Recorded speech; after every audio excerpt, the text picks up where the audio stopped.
जीजा की प्रताड़ना से परेशान होकर साले ने जीजा को दी दर्दनाक मौत। संजीवनी नगर थाना क्षेत्र के फूल सागर तालाब के पास नाले के किनारे लाश मिलने के मामले में पुलिस ने मृतक के साले को गिरफ्तार किया है। अब आपके सागर शहर में शादी, बर्थडे पार्टी, प्रेस कॉन्फ्रेंस के लिए सर्व सुविधा युक्त स्थान MS गार्डन, जहां मिलेगा AC और नॉन AC रूम के साथ साथ पार्किंग की शानदार व्यवस्था, वाटर प्रूफ कैंपस, संपूर्ण गार्डन में CCTV कैमरों की निगरानी, वो भी आपके बजट में।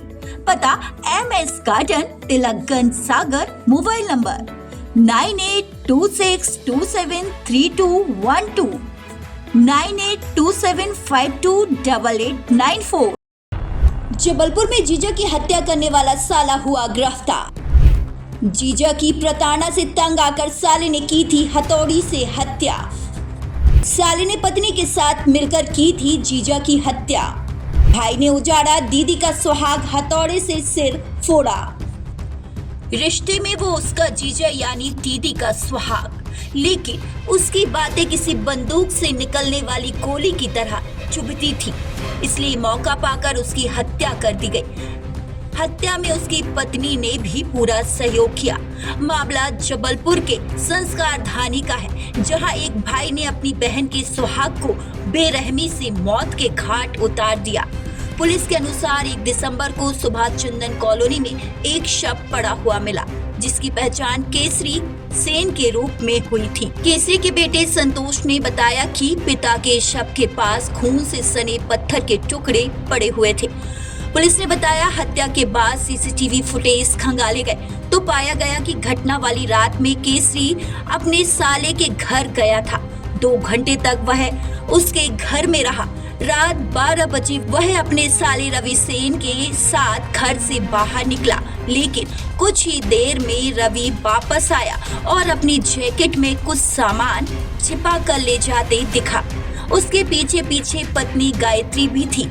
चंदन कॉलोनी के पास उसने अपने साथ लाए हथौड़े से जीजा के सिर पर जोरदार वार कर दिया। इस बार से केसरी ने मौके पर ही दम तोड़ दिया। दोनों हत्या के बाद घर लौट आए। नवंबर और 1 दिसंबर की दरमियानी रात एक व्यक्ति संजीवनी नगर थाने का रहने वाला केसरी सेन, उम्र इसकी करीब 55 वर्ष थी, इसका शव उसके निवास के पास ही चंदन नगर क्षेत्र में चौराहे पर मिला था और उसका केसरी सेन मृतक का जो सिर है वो बुरी तरीके से कुचलने के बाद पूरा खाया हुआ प्रतीत हो रहा था, जो बहुत ही विभत्स लग रहा था। और इस जघन्य हत्याकांड से पूरे क्षेत्र में सनसनी फैल गई थी।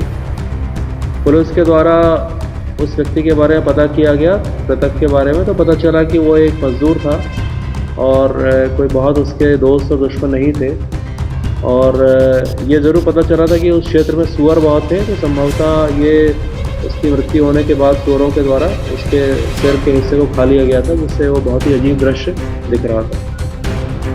थाना संजीवनी नगर और क्राइम की टीमों ने लगातार मिलकर काम किया।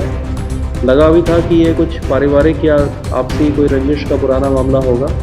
उसके दोस्त, उसके परिवारों सभी से पूछताछ करी गई और इसमें फिर उसका सगा साला और उसकी साले की पत्नी, ये दोनों ही मुख्य आरोपी मिले हैं, जिन्होंने पूछताछ में स्वीकार किया है कि इस हथौड़े से उन्होंने उसको वार करके उसको मार डाला था।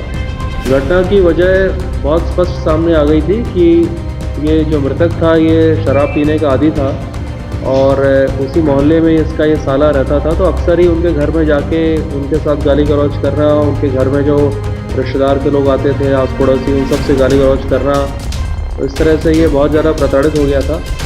जो मृतक है उसकी पत्नी के साथ भी बहुत ज़्यादा गाली गलौज मारपीट करता था, तो इन सब से त्रस्त होकर घटना की रात में भी उसने यही किया था।